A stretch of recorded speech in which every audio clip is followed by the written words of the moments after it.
हमें मालूम है कोई रिश्ता छोटा या बड़ा नहीं होता, मगर मेरी माँ की बराबर कोई खड़ा नहीं होता। जिन माँ ने हमें सूखे बिस्तर पर लिटाया और खुद रात भर गीले बिस्तर पर सोई हैं, जिन पिता ने हमें पहला कदम रखना सिखाया है, क्यों उनका सहारा नहीं बन पाते हैं। तो हेलो दोस्तों, स्वागत है आप सभी का मेरे ब्लॉग इस वीडियो में।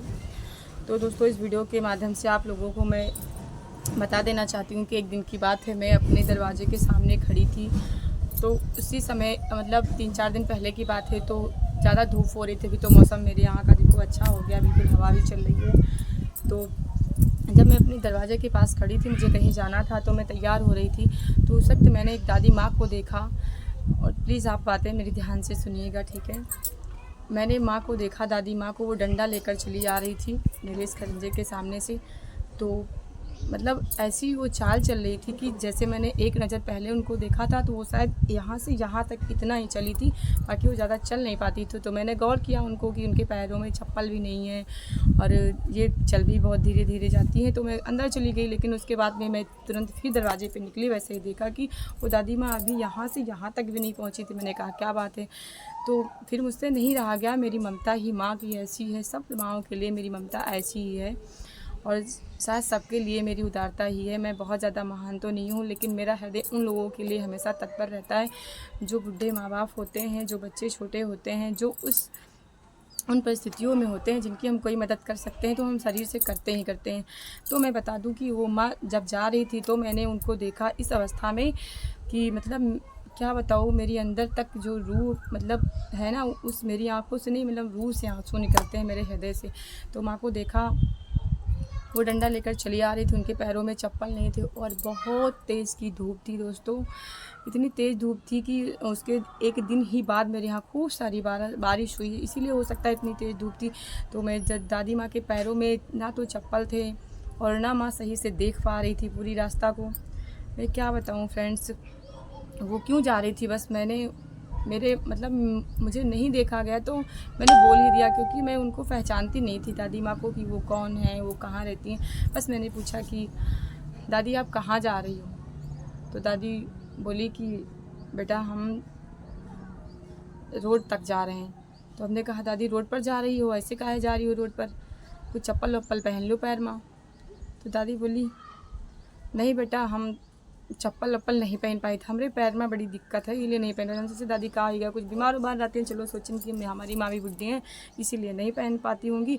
तो हमने कहा कि दादी बहुत ज़ोर से धूप है, ऊपर से भी आसमान सूरज बाबा बिल्कुल तप रहे हैं और नीचे से भी आपके पैर जल रहे हैं। तो चलो दादी, हमारे यहाँ चप्पल रखे हैं दरवाजे पे, आप चप्पल पहन लो और आप चली जाओ, जब आप आना लौट कर तब मेरे चप्पल रख देना। तो दादी ने कहा नहीं बेटवा, हम नहीं पहनेंगे आपके चप्पल। मतलब वो मुँह से जो भी उनके निकला वो ऐसे बोलने लगी कि अरे बेटवा तुम थी, आशीर्वाद आशीर्वाद, कुछ ऐसे बोलने लगी। तो हमने कहा दादी हम नहीं लेंगे चप्पल आपसे। तो हमें लगा कि वो शायद अपने हाथ से पहन नहीं पाएंगी, इसीलिए वो चप्पल नहीं पहनना चाहती थी। पर हमने प्रयास किया जब उनको चप्पल पहनाने की, तो नहीं पहनी। फिर पूछा, मैंने बोला कि दादी आप ये बताओ, आपके घर पर कोई नहीं है, आप रोड पर क्या करने जा रही हो। मुझे लगा कि वो कोई सामान वामान लेने जा रही थी। तो दादी ने कहा कि नहीं बेटवा, हैं, मेरा बेटा है, मेरी बिटियां हैं, पर मैंने जब दादी से पूछा कि कौन हो, कहाँ हो, तो उन्होंने बताया कि इस गांव में, जिस गांव में मैं रहती हूँ, इस गांव में वो अपनी बेटी के यहाँ आई थी, और बेटा और उनके पति नहीं है, जो भी है उनके ससुराल में हैं, वो बेटा भी हैं तो उनको नहीं रखते हैं, बिटियाँ हैं, तो वो बिटिया के घर अपनी आई थी यहाँ गाँव में। और जो भी सारी बात है वो मैं आपको नहीं शेयर कर सकती हूँ, क्योंकि मेरे इसी गाँव का मैटर है, तो मैं नहीं बता सकती हूँ। उनका चित्र मैं दिखा सकती हूँ, बाकी उनकी मैंने फ़ोटो भी दादी के साथ खींची थी, ली थी, क्योंकि उनसे काफ़ी देर तक मैंने बात किया था। तो मैं बस माँ के ऊपर बस यही कहना चाहती हूँ कि लोग क्यों ऐसा करते हैं। आप जिन माँ बाप उम्मीद करके, जो माँ बाप सारे जीवन अपने बच्चों को आखिरी उम्मीद समझते हैं कि अब मेरा जीवन अपने बच्चों के लिए, अपने संतानों के लिए, जो कुछ भी मैं करूँगा सिर्फ अपने बच्चों के लिए करूँगा, वो क्यों नहीं अपने माँ बाप के साथ कर पाते हैं। जिस घर में वो माँ हमेशा दिखती थी, वो एक दिन ऐसा आता है कि वो देखते देखते दिखना बंद हो जाती हैं लोगों को। घर घर उनका घर नहीं है। आप ये बताइए, स्त्री का वो कौन सा घर होता है अगर पति गुस्सा होता है तो कहता है कि चली जाओ, यहाँ तुम्हारा कुछ नहीं है। अगर बेटा गुस्सा होता है तो बोलता है निकल जाओ, अब यहाँ तुम्हारा कुछ नहीं है। तो आप बताओ स्त्री का कौन सा वो घर होता है। कहने का मतलब यही है कि जब माँ बाप बेसहारा कर दिए जाते हैं, बल्कि उनका कोई ना कोई होता है, तभी वो बेचारे ऐसे ही उनके लिए वृद्धाश्रम सब कुछ देखो हैं। लेकिन ये गलत है। अगर उनका कोई सहारा है तो आखिरी तक सहारा बनना चाहिए। क्या वो जब तक शरीर से काम कर सकते हैं तभी तक उनको अपने घर में रह सकते हैं? आपके बच्चों के लिए, उनके नाती पोतों के लिए, आपके बच्चों के लिए उनके घर में रहने के लिए जगह है, खाने के लिए खाना है, पहनने के लिए कपड़ा है, क्या बूढ़े माँ बाप के लिए नहीं है?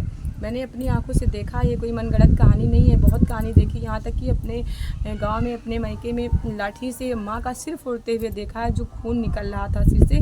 मेरे आँख में उसमें आंसू नहीं आए थे। मैं डर के मारे घर में छुप गई थी कि ये कैसा जल्लाद इंसान है जो अपनी माँ का सर फोड़ रहा है। कि माँ, मेरा वो समय कभी ना आए कि मेरी ये आंखें ऐसा कभी दोबारा उस पल को देखे कि कोई अपना बेटा बड़ा होकर के अपनी माँ को लाठियों से मार रहा है। हो सकता है माँ बाप में थोड़ी सी कोई कमी हो, लेकिन मुझे लगता है कि वो कमी आपको पूरा करने के लिए हो, कि जो मेरे बच्चों में कमी है मैं उसको अपने तरीके से पूरी कर पाऊँ।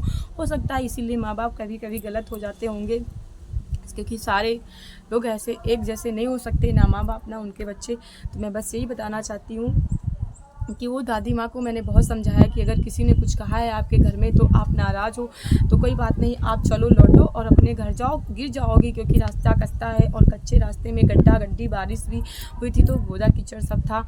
तो दोस्तों, मैंने उनको सच में मैंने परवाह नहीं कि लोग मेरे पड़ोस वाले और उनके घर वाले लोग मुझे क्या कहेंगे।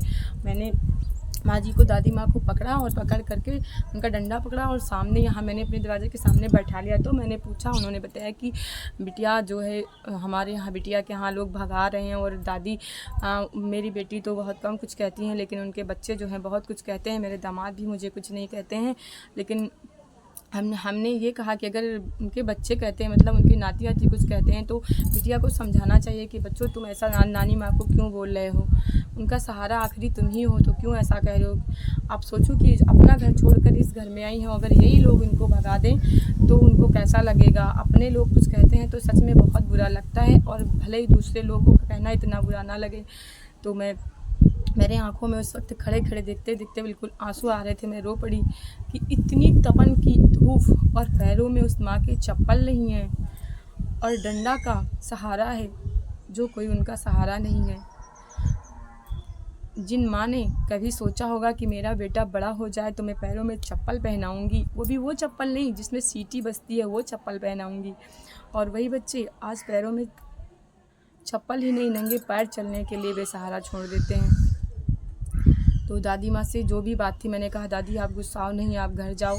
फिर अब वो बैठ गई, 2-4 लोग मोहल्ले के लोग भी आ गए और सब लोग इकट्ठे हो गए। 2-4 लोग तो कहने लगी, पर किसी को संदेश दिया मैंने, उनको बोला तो उनके घर में जो उनकी बिटिया थी वो नहीं आई और दूसरे घर के उन्हीं घर के लोग आए और दादी माँ को कह रहे थे मैं नहीं जाऊँगी बेटा, मैं अब यहाँ नहीं रहूँगी, इस गाँव में नहीं रहूँगी, मैं कहीं चली जाऊँगी, मैं भले ही मर जाऊँ कुछ करूँ लेकिन मैं यहाँ नहीं रहूँगी। तो मैंने समझाया कोई बात नहीं दादी, आपको रोटी कपड़ा और घर चाहिए तो आप जैसे भी 2-4 बातें सुन लिया करो, रहा करो, ना नाराज़ हुआ करो, ना गुस्सा हुआ करो। इस अवस्था में आप कर भी क्या सकती हो और जा कहाँ भी सकती हो, आप गिर जाओगी, चोट लग जाएगी।